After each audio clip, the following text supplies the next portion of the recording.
mulai diskusi, sesi tanya jawab, kami akan menyimpulkan mengenai materi yang telah teman-teman saya sampaikan barusan mengenai pendekatan, evaluasi dan juga pengembangan metode pembelajaran, yang mana untuk membentuk suatu pengajar yang profesional, tentu kita harus memperhatikan nilai-nilai semua ya, dari segi pendekatan, evaluasi maupun metode-metode yang justru itu harus dikembangkan oleh seorang pengajar. Agar apa? Agar terbentuk suatu kepribadian seorang guru tersebut menjadi profesionalisme. Nah, bagaimana kalau saya sendiri lebih membelakangkan evaluasi itu ada di akhir ya. Kan ini pembahasannya evaluasi itu ada di tengah-tengah ya. Jadi harus adanya dulu pendekatan, bagaimana cara belajar, kemudian harus memakai metode yang seperti apa, kemudian setelah itu barulah evaluasi untuk sebagai tujuannya menilai apakah metode yang digunakan seorang guru itu tepat, sesuai muridnya, ataupun tidak, ataupun ada evaluasi yang lainnya. Nah, itu adalah bagaimana seorang pengajar untuk menjadi yang lebih profesionalisme seperti itu. Kemudian saya juga setuju ketika seorang guru itu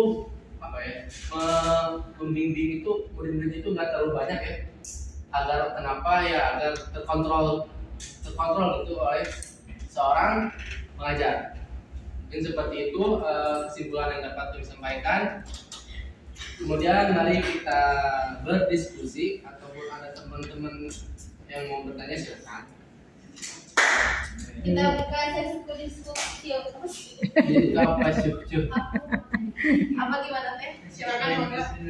Kan tadi yang saya jelasin metode ceramah. Jadi bisa digabung ya beberapa metode, misalkan pertama kelas kita menggunakan ceramah atau selanjutnya apa gitu. Itu berarti bisa digabung beberapa metode. Bisa kalau misalkan saya sendiri ya, kalau metode saya sendiri mengajar itu, jadi ketika anak lagi fresh-freshnya otak, saya itu bikin kalau misalkan namanya itu kontrak kerja bersama murid ya. Jadi kalian pengennya apa, ibu pengennya apa, kebutuhan kalian seperti apa, gimana saya jadi seseorang yang profesionalis gitu kan. Nah, jadi misalkan di fresh-freshnya mereka nih ya, di 45 menit pertama itu kita misalkan metode belajarnya tentang gaya misalkan. Bukan maksudnya gaya yang mempengaruhi suatu benda misalkan. Iya, itulah pokoknya.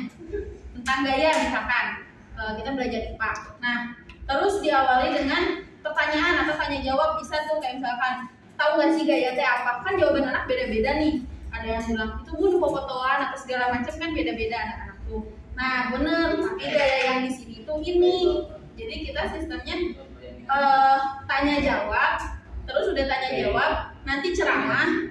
Nah pengulangan lagi, coba ulang dari awal, gaya teh apa? Terbagi menjadi berapa? Gaya ini teh apa? Gaya ini teh apa? Contohnya. Dan terus ketika udah beres, misalkan ternyata neranginnya sampai 30 menit nih, masih ada 15 menit pertama, kalau aku pribadi suka bilang kayak gini, sekarang tulis apa yang tadi udah kita omongin, bukan apa yang udah saya omongin, tapi yang kita omongin, karena kan metodenya ceramah dan tanya jawab kan. Nah mereka nulis, ibu aku ingetnya segini, oke nggak apa-apa, seingetnya kalian, sepahamnya kalian sampai mana.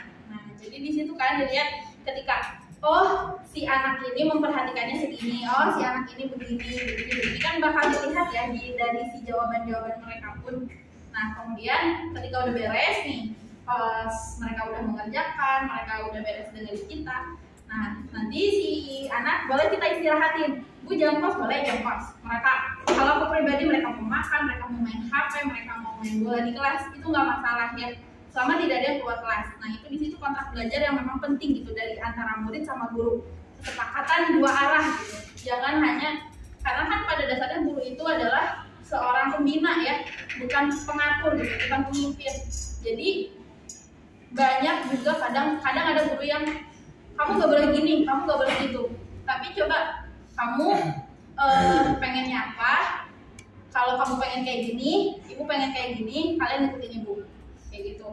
Nah, jadi memang bisa beberapa metode gitu, kayak misalkan kalau IPA kan biasanya suka praktek-praktek ya. Nah, ada ceramahnya, bisa tanya jawab, ada eksperimennya, misalkan mendorong meja, ibu lagi ngapain? Mendorong meja. Nah, itu tuh disebut gaya. Gaya itu apa? Gaya itu adalah interaksi yang menyebabkan sentuhan, tarikan, dan dorongan misalkan. Terus ada gaya apa gitu.